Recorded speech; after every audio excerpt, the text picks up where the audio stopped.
বড়লোক বাবার বড়লোক ছেলে হয়ে আমার সাথে একটা গেম খেলে ফেললেন। ছোটবেলায় আমরা খেলতাম না এরকম খেলা? আমি খেলতাম ছোটবেলায় বড়লোক গরিব খেলা, পুতুল খেলা, কারামাছি, অনেক কিছু। আপনি ঠিক আমার সঙ্গে সেই কাজটাই করলেন। আপনার কাছে আমার এই সিচুয়েশনটা একটা গেম, বাজে গেম খেললেন আপনি নিয়ন, বাজে ছিল।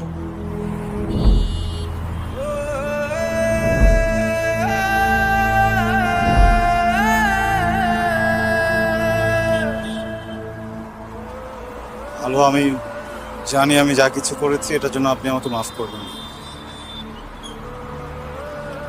বিশ্বাস করবেন আমার ইন্টেনশন আপনাকে ছোট করা ছিল না।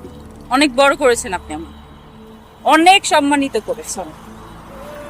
কি ভাবেন আপনারা নিজেদেরকে? আপনারা যারা রিচ কিড, বড় লোকের ছেলেরা, অনেক টাকা পয়সা আছে, আমাদেরকে নিয়ে যা খুশি তাই করতে পারবেন? কি ভাবেন আমাদেরকে? যখন যা মন চায় তাই করতে পারবেন আমাদের সঙ্গে?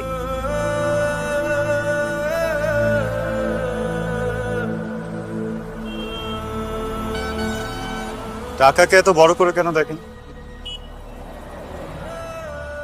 আপনার কেন মনে হয় টাকাই সব? ছোটবেলায় আমার মা মারা গেছে। আমার বাবা অনেক বড় লোক, তার অনেক টাকা। উনি আমার প্রত্যেকটা বার্থডেতে আমাকে জিজ্ঞেস করতেন আমি কি চাই। আমি প্রত্যেক বার্থডেতে ওনাকে বলতাম আমি আমার মাকে ফেরত চাই। ওনার এত টাকা দিয়ে উনি কখনো আমার মাকে ফেরত দিতে পারেন না।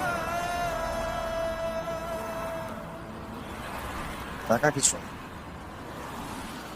নাথিং।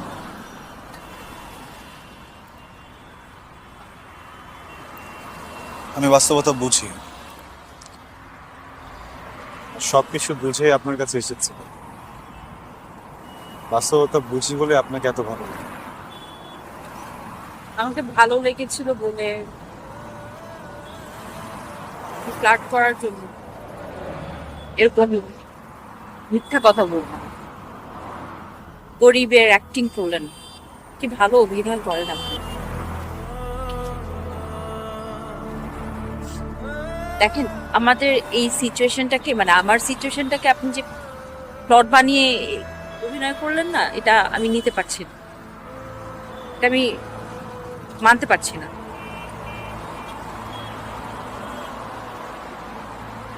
তুমি বলার মতো ছিল কিছু নেই।